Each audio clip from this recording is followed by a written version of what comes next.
할렐루야. 오늘은 사회에서의 이웃과의 관계에 대한 말씀을 대언하도록 하겠습니다.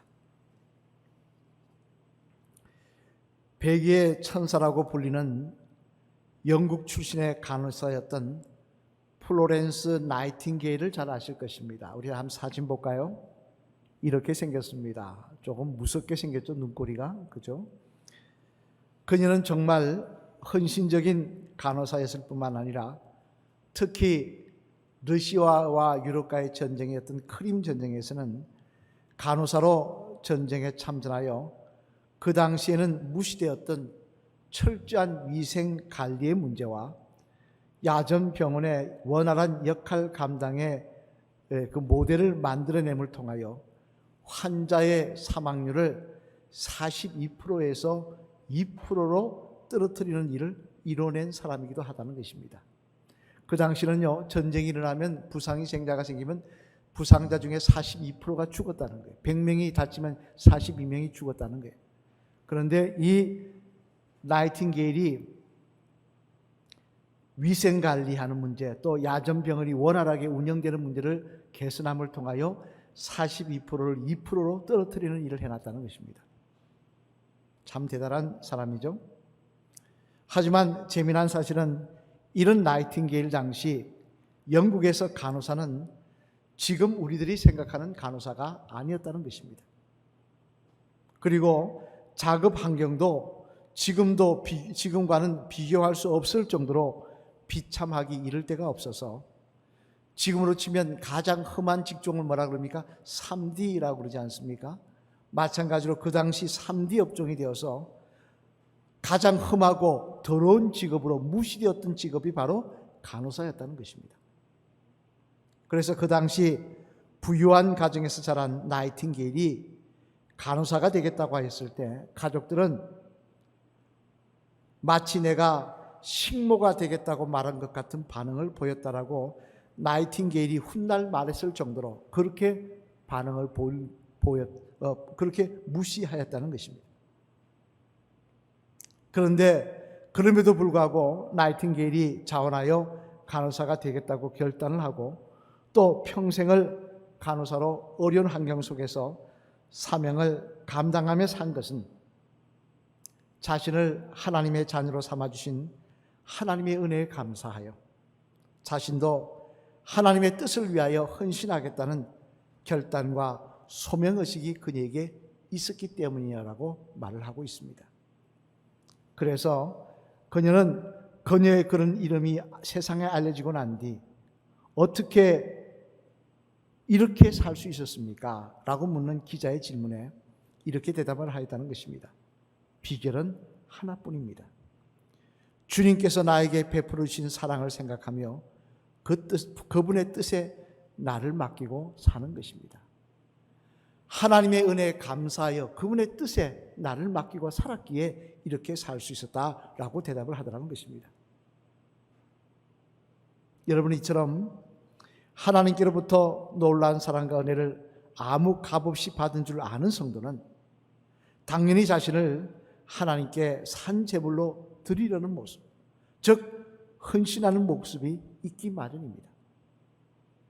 따라서 우리들도 나이팅게일 정도까지는 못한다고 할지라도 그래도 하나님의 정말 그 무조건적인 놀라운 은혜와 사랑을 우리들이 값없이 받았다는 것을 이제 깨달았다고 한다면 그래도 나름대로 우리 자신을 하나님의 뜻에 따라 산 제물로 드리려는 모습이, 삶의 현장 속에서 하나님 뜻대로 살아가려고 하는 모습이 당연히 있어야 할 것입니다만, 그런 면에서 오늘 본문의 말씀에 보면 지금까지 그런 헌신을 교회에서 먼저 하나님 뜻대로 봉사함을 통하여 행하라고 말씀하신 사도 바울은 이제 오늘 본문에서는 한 걸음 더 나아가 사회에서도 이렇게 행함을 통해 하나님께 영광을 돌려야 한다라고 말씀을 하고 있는데요. 그러면서 그 행동 지침으로 이렇게 구체적으로 말씀하십니다. 오늘 본문 18절 말씀 한번 같이 읽어보실까요? 앞을 보시며 시작. 할 수 있거든 너희로서는 모든 사람과 더불어 화목하라. 아멘. 무슨 말씀입니까? 할 수 있거든. 즉 비록 한계가 있다 할지라도, 난관이 있다 할지라도 최선을 다하여 다른 사람과 더불어 화목하려고 노력하는 것이 하나님께 영광을 돌리며 살기를 원하는 성도들에게 기대하시는 하나님의 바람이라는 것입니다. 그렇게 살아야 우리가 사회에서 살아갈 때 하나님께 영광 돌리는 헌신의 삶을 살 수가 있다는 것입니다. 왜 그렇습니까? 왜냐하면 그래야 우리들의 이웃들이 하나님을 비난하지 않고 하나님을 칭송할 수 있으며, 나아가 우리들이 전도할 때에 복음을 영접할 수도 있기 때문에 그렇다는 것입니다. 여러분 그렇지 않습니까? 만날 저와 여러분들이 세상에 살면서 이웃들과 화목하기는커녕 보면 얼굴 돌리고 싸우고 침뱉고 그런다면, 우리 집 앞에 교회 명패를 붙여놨을 때 누가 하나님을 이렇게 칭송을 하며, 누가 또 우리가 전도했을 때 그분들이 교회에 나올 생각을 하겠습니까? 따라서 저와 여러분들은 할 수 있는 대로 최선을 다하여 우리들의 이웃들과 우리 주변 사람들과 화목하려고 노력해야 할 것입니다만, 그러면 여러분, 우리들의 이웃들과 화목하게 지내려면 어떻게 해야 하는 것일까요? 오늘 본문의 말씀에 보면 그 구체적인 내용을 설명하고 있는데요, 바라기는 오늘은 이 말씀을 통해 저와 여러분 모두 하나님이 기뻐하시는 바른 헌신자의 모습으로 세상을 살아가셔서 우리의 삶을 통하여 하나님 영광 받으시는 귀한 일들이 많이 일어나시는 주의 복된 성도들 되시기를 주님의 이름으로 간절히 축원을 드립니다. 그러면 우리들의 이웃들과 화목하게 지내려면 어떻게 해야 하는 것일까요? 그 내용을 오늘 본문 말씀 중심으로 살펴보면 앞을 보시면 같이 한번 읽어보시겠습니다. 먼저 첫째 같이 읽겠습니다. 시작. 마음을 나누는 이웃이 되라고 말씀을 하십니다. 화목한 이웃이 되려면 어떻게 해야 되냐? 먼저 마음을 나누는 이웃이 되려고 노력해야 한다는 것입니다. 오늘 본문 15절 말씀 같이 한번 읽어보시겠습니다. 15절 말씀입니다. 시작. 즐거워하는 자들과 함께 즐거워하고 우는 자들과 함께 울라. 아멘. 무슨 말씀입니까? 이는 우리들의 이웃들과 마음을 나누는 이웃이 되라. 즉 이를 위해서 이웃이 슬퍼하면 같이 슬퍼하고 기뻐하면 같이 기뻐하는 모습을 보이는 이웃이 되라라는 것입니다. 그래야 할 때 우리들은 이웃들과 화목하게 지낼 수 있다는 것입니다. 여러분 그렇지 않습니까? 이웃들과 싸우는 것이 아니라 남이 기뻐할 때 같이 기뻐해주고 남이 슬퍼할 때 같이 슬퍼해주면 우리는 이웃과 화목하게 지낼 수 있습니다. 이웃들이 그런 우리를 통해서 참 반갑게 귀하게 여길 수 있습니다. 당연한 이야기입니다만, 하지만 여기에도 문제가 있더라는 것입니다. 솔직히 말해 슬픔을 당한 이웃에게 동정을 표하는 것 안 됐습니다. 아유 참 어떻게 그렇게 할 수가 있을까요? 상을 당하셨네요. 위로받으시길 바랍니다. 이런 거 어렵지 않습니다. 특히 우리나라 사람들은 남의 아픔을 그냥 넘어가지 않고 서로 위로하는 모습이 강해서요, 이웃이 장례를 치르면 큰 교류가 없더라도 아유 그 집에 장례 났는데 그냥 어떻게 있느냐, 가서 문상이라도 해야지 하면서 갑니다. 그러나 반대로 남이 기뻐하는 일에 있어서는 같이 기뻐해 주는 것 쉽지 않더라는 거예요. 남이 잘 되는 것, 진심으로 축하해 주는 것 쉽지 않더라는 거예요. 심지어 형제지간도 형제 다 그냥 어려운데 한 사람만 잘 되는 것, 그거 축복하고 축하하는 거 쉽지 않더라는 것입니다. 이는 당장 민수기 12장 말씀에 나오는 모세와 아론과 미리암의 분쟁에서도 알 수 있는데요, 여러분 모세와 아론과 미리암이 어떤 관계입니까? 아론은 모세의 형이었고 미리암은 모세의 누나였습니다. 다시 말해 형제지간이었다는 것입니다. 형제 자매지간이었다는 거예요. 그런데 그런 그들 중에 아론과 미리암이, 형과 누이가 동생인 모세를 비난하는 내용이 기록되는데 왜 모세를 비난했습니까? 민수기 12장에. 물론 대의적인 명분은 그겁니다. 모세가 본 부인이었던 십보라가 죽고 나자 재혼을 하는데, 재혼할 때 같은 유대인인 여인과 결혼한 게 아니라, 물론 유대교로 개종은 했지만 그래도 출신이 에티오피아 사람인 구스 여인과 결혼했다는 문제를 가지고 비난을 합니다. 큰 비난거리도 아닌데 그걸 갖고 비난을 합니다. 하지만 더 근본적인 이유는 그게 아니더라는 거예요. 그들이 그것을 끈수로 잡고 비난하는 더 근본적인 이유는 뭐냐? 민수기 12장 2절 말씀에 기록되어 있는데, 우리 민수기 12장 2절 말씀 앞을 보시면 같이 읽어보실까요? 시작. 그들이 이르되 여호와께서 모세와만 말씀하셨느냐 우리와도 말씀하지 아니하셨느냐 하매 여호와께서 이 말을 들으셨더라. 아멘. 무슨 말씀이에요? 이는 이스라엘 백성들이 모세를만을 칭송하더라는 거예요. 아, 모세 대단한 사람입니다. 하나님과 대면하며 하나님의 말씀을 듣는 사람입니다. 하나님께서 모세를 통해 큰 역사를 이루어 가십니다. 모세는 정말 훌륭한 지도자입니다. 그랬더니 그 형과 누나가 이 동생이 그 칭송 듣는 것을, 야, 잘됐다, 우리 동생이 칭송받는구나, 대단하구나, 이렇게 생각하는 게 아니라 그걸 질투해가지고 뭐라고 이야기하느냐? 너만 대단하냐? 너만 하나님의 음성을 듣느냐? 우리도 하나님의 음성을 듣는다. 그렇게 나서더라는 것입니다. 그러나 이런 모습은 비단 이 사건만이 아닙니다. 심지어 창세기 4장에 보면 더 기가 막힌 말씀이 나오는데요, 거기에 보면 여러분이 잘 아시는 대로 형 가인이 동생 아벨을 살해하는 정말 있을 수 없는 인류 최초의 살인사건이 기록되어 있는데, 그럼 왜 형이 동생을 살해한 것입니까? 이에 대해 창세기 4장 3절로 5절 말씀에 보면 그 이유가 기록되어 있는데요, 우리 한번 창세기 4장 3절로 5절 말씀 앞을 보시면 같이 읽어보실까요?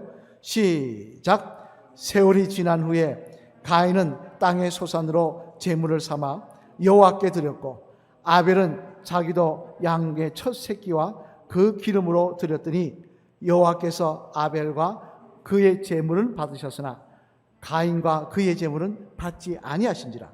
가인이 몹시 분하여 안색이 변하니. 아멘. 무슨 말씀입니까? 가인과 아벨이 한 자리에서 다 같이 예배를 제사를 드렸다는 거예요. 그런데 하나님께서 가인 거는 안 받으시고 아벨 제사만 받더라는 것입니다. 그래, 아벨이 어떻게 했습니까? 기뻐하더라는 거예요. 하나님이 내 제사 받으셨다고, 하나님이 내 예배 받으셨다고. 그러면 가인이 어떻게 해야 됩니까? 내 예배는 안 받았지만 내 동생 예배를 받으셨네, 감사합니다, 해야 되는데 가인이 어떻게 했다는 겁니까? 동생 예배만 받는 모습을 보고 시기하고 질투하여 좋아하는 아벨을 죽여버렸다는 것입니다. 여러분, 이 얼마나 기가 막힌 이야기입니까? 형제지간도 이런데 남이라고 하면 오죽하겠습니까? 그래서 우리나라 속담에도 사촌이 논을 사면 배가 부르고 기쁘다라고 되어 있습니까? 뭐라고 되어 있습니까? 사촌이 논을 사면 배가 아프다라고 되어 있는 겁니다. 남이 잘 되면 배가 아픈 거예요. 내 사촌이라도 배가 아픈 거예요. 또 지금으로부터 1800년 전에 살았던 크리소스톰 사진 한번 볼까요? 이렇게 생겼습니다. 위대한 설교가였던 크리소스톰도 말하기를 뭐라고 했느냐?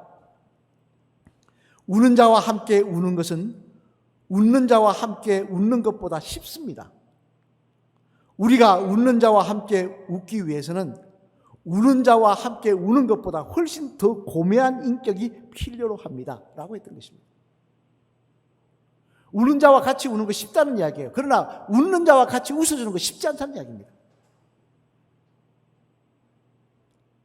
하지만 우리 마음이 그렇게 좁고 문제가 있어도, 그러나 우리들이 성도라고 한다면 그렇게 살아서는 안 된다는 이야기입니다. 하나님께 영광을 돌리기를 원한다면 그런 모습으로 세상을 살아서는 안 된다는 거예요. 또 힘들다고, 목사님 말이 좋지 힘듭니다, 핑계대서도 안 된다는 것입니다. 왜냐하면 하나님께서는 그렇게 하라고 명령만 하신 것이 아니라 직접 성령을 보내셔서 그런 우리들을 도우시고 계시기 때문에 그렇다는 것입니다. 서울에 있는 다른 교회 목사님으로부터 들은 그 교회 교인들에 대한 자랑의 말씀입니다만, 저는 그 말씀을 들으면서 참 부럽다는 생각을 했습니다. 그래서 우리 홍제교회도 그런 교인들이 많이 일어나기를 소망하는 말씀을 드립니다. 그 자랑의 말씀이 뭔가 하니, 그 교회 한 속회에 5명이 속회를 드리는데 그 중에 3가정이 아이들이 고3인 겁니다. 뭐 첫째가 있을 수 있고 둘째가 있을 수 있고 뭐 이런 식으로 고3이 3명이 있는 속회가 있었다는 거예요. 속회 모일 때마다 어떻게 했겠습니까? 속회 끝날 때 기도하면서 이 3 아이들 시험 잘 치게 해달라고, 합격하게 해달라고 통수로 기도했다는 것입니다. 그런데 결과가 어떻게 나오는가 하니, 그 중에 2명은 떨어지고 1명만 합격을 한 거예요. 근데 1명도 어디를 합격했느냐? 서울대학교에 합격을 했다는 것입니다. 그러니 여러분, 떨어진 가정의 부모님 마음은 어떻겠습니까? 내 자식은 떨어지는데 저 가정은 합격했다. 같이 기도했는데 저 가정은 서울대 합격했다. 근데 남의 속도 모르고 아들이 서울대에 합격한 그 가정의 부인 집사님, 그 여자 집사님이 기도해 주셔서 감사하다고 집에서 식사 대접하겠다고 속도들을 다 초대한대요. 자, 여러분에게 물어보겠습니다. 만약 여러분의 자녀가 대학에 떨어졌는데 같이 기도한 가정 중에 한 가정 자녀가 서울대학교에 합격해서 식사 대접한다고 하시면 여러분 가시겠습니까? 여러분 어떻게 생각하십니까? 한번 가슴에 손을 얹고 한번 냉정하게 한번 생각해 보시기 바랍니다. 당연히 안 가지요 하시는 분도 계실 것이고, 목사님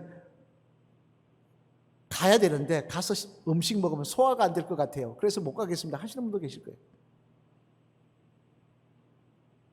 하지만 그 속도들은 어떻게 했느냐? 모두가 다 합격한 학생의 선물을 준비해 가지고 그 집에 가서 식사를 하고 마음껏 축복해 줬다는 것입니다. 축하해 줬다는 거예요. 그러면서 내년에는 우리 집에서도 함께 기쁨의 잔치를 하자고 말을 하였다는 것입니다. 이 이야기를 들은 목사님은 그 속회에 있는 집사님한테 물어보셨다는 거예요. 아니 집사님 어떻게 그렇게 할 수 있었냐고, 속이 쓰리지 않았냐고. 그랬더니 그 집사님이 웃으면서 이렇게 이야기하더라는 겁니다. 목사님, 저희들은요 함께 자녀들의 대학 입학을 놓고 기도할 때에 시험 잘 보게 해달라고만 기도한 것이 아니라 혹 내 자녀가 떨어지더라도 합격한 가정을 축복해 줄 수 있는 마음 달라고 기도했다는 것입니다. 우리 마음이 좁아져서 함께 기도하다가 내 가정 떨어졌다고 시험 들어서 서로 미워하는 그런 마음 갖지 않게 해달라고, 성령님 그런 마음 갖지 않게 해달라고 그렇게 주장해달라고 기도했다는 거예요. 그래서 그럴 수 있었다는 것입니다. 이 이야기를 들으시고 그 목사님은 나보다 집사님들이 낫다 그렇게 말씀을 하셨다고 합니다만, 여러분 이처럼 우리들의 좁은 마음, 우리들의 좁고 좁은 마음, 비록 내 힘으로는 그 마음 극복할 수 없을지 몰라도 성령님께서 주장하시면 얼마든지 넓어질 수가 있는 것입니다. 얼마든지 남의 기쁨을 같이 기뻐하며 축복해 줄 수가 있는 것입니다. 따라서 오늘도 우리들은 기도할 때 하나님 내 자녀 잘 되게 해주세요, 내 가족 잘 되게 해주세요 기도하는 것이 아니라 하나님 성령의 임재를 통해 제 마음을 주장하셔서 남의 아픔과 기쁨도 함께 나눌 수 있는 그런 사람 되게 하여 주옵소서. 내가 예수님 믿는다고 하면서 내 속이 밴댕이 속이 돼가지고 내 것만 바라보는 인생이 아니라 남의 아픔과 기쁨도 함께 나눌 수 있는, 진정으로 기뻐해 주시는 성도 되게 해달라고 우리가 기도하는 성도가 되어야 할 것입니다. 그럴 때 저와 여러분들에게도 성령께서 역사하셔서 서로 마음을 나눌 수 있는 모습을 통하여 주변 사람들과 화목을 이루어가는 하나님 기뻐하시는 성도들로 세워지는 역사가 일어나게 될 줄로 믿습니다. 요한복음 14장 26절 말씀에 보면요, 주님께서는 우리들에게 이렇게 말씀을 하십니다. 우리 한번 요한복음 14장 26절 말씀 앞을 보시면 같이 읽어보실까요? 시작. 보혜사 곧 아버지께서 내 이름으로 보내실 성령, 그가 너희에게 모든 것을 가르치고 내가 너희에게 말한 모든 것을 생각나게 하리라. 아멘. 무슨 말씀입니까? 이는 성령께서 우리에게 임하시면 하나님께서 우리들에게 말씀하신 것을 생각나게 하시고 또 우리들이 그렇게 살도록 도우신다는 것입니다.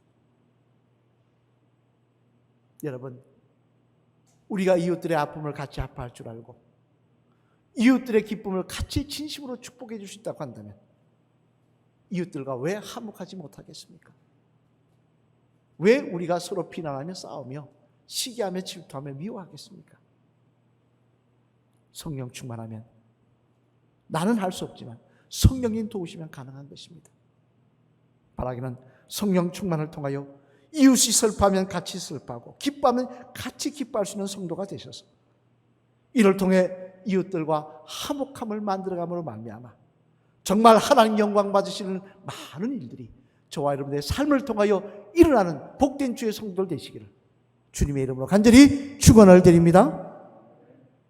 둘째로는 또 이웃들과 화목하기 위해서, 주변과 화목하기 위해서는 뭐라고 말씀하고 있느냐? 같이 한번 읽어보시겠습니다. 시작. 겸손한 이웃이 되라고 말씀을 하십니다. 어떤 이웃이 되라고요? 겸손한 이웃이 되라고 말씀하십니다. 오늘 보면 16절 말씀 앞을 보시며 한번 같이 읽겠습니다. 시작. 서로 마음을 같이하며 높은 데 마음을 두지 말고 도리어 낮은 데 처하며 스스로 지혜 있는 채 하지 말라. 아멘. 무슨 말씀입니까? 이는 또한 우리들이 겸손한 사람이 될 때, 다시 말해 다른 사람 앞에서 잘난 체 하지 않을 때 우리 주변 사람들과 화목하게 지낼 수 있다는 것입니다.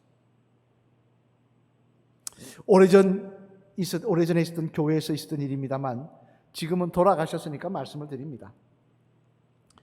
회사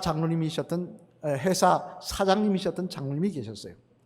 부인 권사님은 약국을 하시며 교회 앞 옆쪽에 약국을 하시며 약사셨습니다. 자기가 약국을 경영하는 그 당시면 약국 잘 됐죠. 오래전 이야기니까. 그런 두 분인데요. 우리나라 최고 명문대에서 학교에서 만나가지고 캠퍼스 커플로 그 당시 눈이 튀었던 분이십니다. 결혼한 그런 분들이셨습니다. 남편은 회사 사장, 부인은 약국 사장, 약사. 그 다음에 남편은 장로님, 부인은 권사님. 근데 문제는 남편 되시는 장로님이 다른 사람들 앞에서 잘난 체 하기를 좋아하신다는 것입니다. 그래서 사람들이 무슨 말을 하면 꼭 자신이 나서서 아는 체 하십니다. 때로는 사람이 말할 때 무안 주십니다. 아니야, 그거 아니야, 몰라서 하는 소리야. 무안을 주십니다. 그러다 보니 이 장로님만 지나가면 사람들이 어떻게 하느냐, 다 피합니다. 서서서 피해버립니다. 그래, 교인들이 그 장로님 별명을 뭐라고 지었느냐, 저한테 살짝 이야기해 주더라고요. 목사님, 그 장로님 별명 뭔지 아세요? 뭡니까? 했더니 모세의 기적이랍니다. 여러분, 모세의 기적 얼마나 좋은 별명입니까? 근데 문제는 정말 홍해 바다가 갈라진 모세의 기적처럼 그 장로님만 있으면 문제가 해결되고 어려움이 극복되고 이러면 좋아서, 그래서 지은 별명이면 좋을 텐데, 반대로 모였던 사람들도 그 장로님만 나타나면 다 홍해 갈라지듯이 흩어진다고 별명이 모세의 기적이니 얼마나 부끄러운 이야기겠습니까? 얼마나 안타까운 일이겠습니까? 하지만 비록 소설이지만 과거 2009년도에 출판된 책 중에 오성경이라는 작가가 지은 품위의 재구성이라는 책이 있는데요. 그 책에 보면 이런 이야기가 기록되어 있습니다. 한번 들어보시길 바랍니다.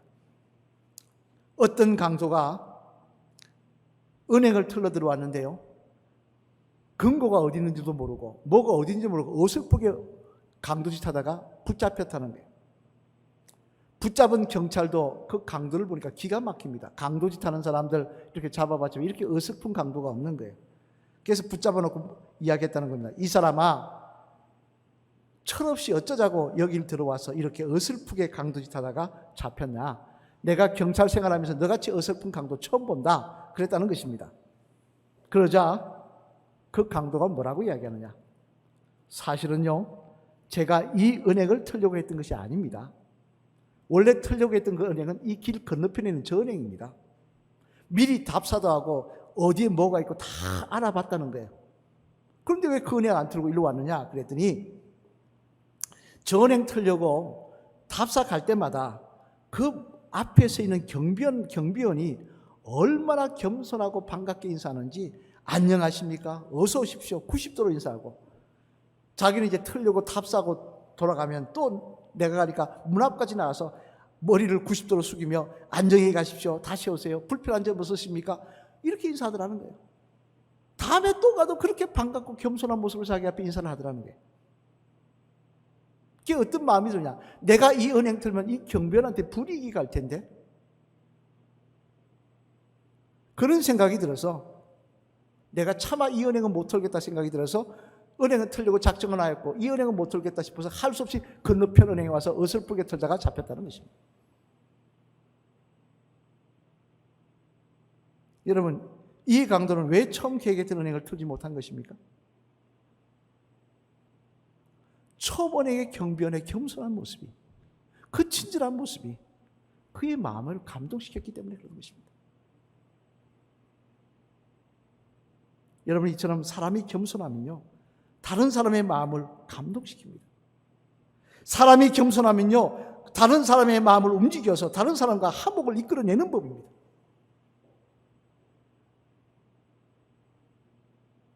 그래서 잠언 18장 12절 말씀에 보면요, 지혜의 왕 솔로몬이 뭐라고 말씀하십니까? 우리 같이 읽어볼까요? 앞으로 보시며 잠언 18장 12절 말씀 같이 읽겠습니다. 시작. 사람의 마음에 교만은 멸망이요 선방이요 겸손은 존귀의 길잡이니라. 아멘. 무슨 말씀입니까? 사람의 마음의 교만은 멸망의 선봉이요, 즉 마음이 교만하고 잘난 체 하는 사람은 돕는 자가 없어서 결국 멸망하지만, 겸손한 사람은 사람들과의 관계가 막히지 않기 때문에 사람들이 그를 도와주려고 하고 그를 존귀하게 여김으로 말미암아 그를 위해 주는 모습으로 말미암아 존귀함을 받는 역사가 일어난다는 것입니다. 그렇지 않습니까? 겸손한 사람 좋아하고 아끼지 교만한 사람 좋아하는 사람이 누가 있습니까? 잘난 체 하는 사람 좋아하는 사람이 누가 있습니까? 따라서 저와 여러분들도 나의 내가 된 것은 하나님의 은혜라는 분명한 생각을 가지고, 내가 자랑할 것은 아무것도 없고 다 하나님의 은혜라는 생각을 분명히 가지고 하나님의 말씀대로 항상 겸손할 때 우리 주변 사람들과 화목하게 지내게 될 것이고, 또한 그 모습을 통하여 우리 주변 사람들이 하나님을 욕하는 것이 아니라 하나님을 칭송하는 이 귀한 일들이 우리들의 주변에 많이 일어나는 역사가 반드시 있게 될 줄로 믿습니다. 사랑하는 성도 여러분, 미국 하버드 대학교 경영대학원에서 사용하는 교재에 보면 이런 내용이 있다고 합니다. 두뇌를 갈고 닦고 기술을 연마하는 훈련을 잘하면 사회에서 성공할 수 있는 확률이 10%인데 반해 우리는 뭘 잘하기를 원합니까? 기술을 닦고 두뇌를 닦고 공부하고 아주 전문가가 되기를 원합니다. 그런데 그렇게 하면 사회에서 성공할 확률이 이때까지 쭉 연구해 보니까 10% 더 높아지더라는 거예요.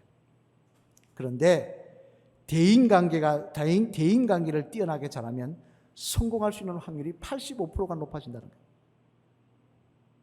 대인관계 잘하면 이 다른 사람과 화목하게 잘 지내면 성공할 확률이 85%나 높아지더라는 거예요. 이게 연구 결과라는 것입니다.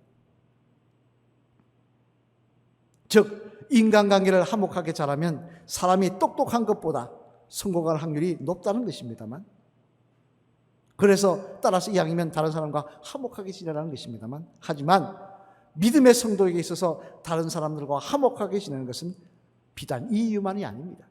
더 중요한 이유가 있습니다. 그 이유 중에 뭡니까? 그것은 우리가 다른 사람과 화목하게 지낼 때에 그 모습을 통하여 다른 사람들이 하나님을 비방하기보다는 칭송할 것이고, 또 그 모습을 통하여 우리 주변 사람들이 복음을 접하기 더 쉬운 역사가 일어나기 때문에 그렇게 해야 된다는 것입니다. 따라서 이를 위해 무엇보다 먼저 오늘 말씀을 통해 살펴본 대로 우리 주변 사람들과 우리의 마음을 나누는 모습이 우리에게 있을 수 있도록, 하나님, 제 마음이 좁은 마음이 아니라 넓은 마음이 되어서 다른 사람의 아픔과 기쁨을 함께 나눌 수 있는 그런 성도가 될 수 있도록, 또 나를 겸손하게 만드셔서 다른 사람을 섬기는 모습 보일 수 있도록 성령님 저에게 그 마음 허락하여 주옵소서, 그런 역사 일어나게 도와주시옵소서라고 기도하며 간구하는 모습이 우리에게 있어야 될 줄로 믿습니다. 우리 한번 마주 보시면 따라 하실까요? 집사님, 우리 주변 사람들과 화목하게 지내는 것이 하나님께 영광 돌리는 일 중에 하나입니다. 이를 위해 성령 충만함을 덧입어서 겸손한 모습으로 마음도 나눌 줄 아는 그런 집사님 되시길 바랍니다. 할렐루야. 아멘. 성령 충만함을 덧입어서 겸손한 모습으로 마음도 나눌 줄 아는 그런 저와 여러분 될 때 그곳에 화목해 되는 역사가 일어날 것이고 그곳에 하나님 영광 받을 일들은 반드시 일어나게 될 줄로 믿습니다. 오늘 보면 18절 말씀 앞을 보시면 같이 읽어보실까요? 같이 읽겠습니다. 시작. 할 수 있거든 너희로서는 모든 사람과 더불어 화목하라. 아멘. 정말 하나님 앞에 헌신하는 삶을 살려고 하는 성도라면 사회에서 먼저 우리 주변 사람들과 화목을 추구하는 모습을 보여라는 것입니다. 또 그 구체적인 방법으로 오늘 보면 15절 16절 말씀에 기록하고 있는데요. 같이 한번 읽어보시겠습니다. 시작. 즐거워하는 자들과 함께 즐거워하고 우는 자들과 함께 울라. 서로 마음을 같이하며 높은 데 마음을 두지 말고 도리어 낮은 데 처하며 스스로 지혜 있는 채 하지 말라. 아멘. 무슨 말씀입니까?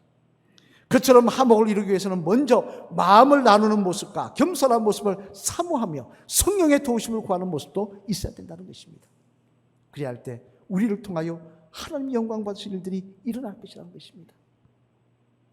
여러분, 저와 여러분이 세상을 살아갑니다. 교회에서 삶보다는 세상에서 삶의 시간이 많을 것입니다. 세상에서 우리 이웃들과 맞추실 때 어떤 모습으로 살아가십니까? 그분들과 화목하게 지내시도록 마음을 나누는 모습, 겸손한 모습 사모하시며 성령의 도우심을 구하시길 바랍니다. 그리하여 그러한 모습을 통하여 화목함을 이루어 가실 때 저와 여러분의 삶의 모습을 통하여 하나님 영광 받으실 일들이 우리의 삶의 현장에서 반드시 일어나게 될 줄로 믿습니다. 그러한 삶을 사모하시는 저와 여러분 되시기를 주님의 이름으로 간절히 축원을 드립니다.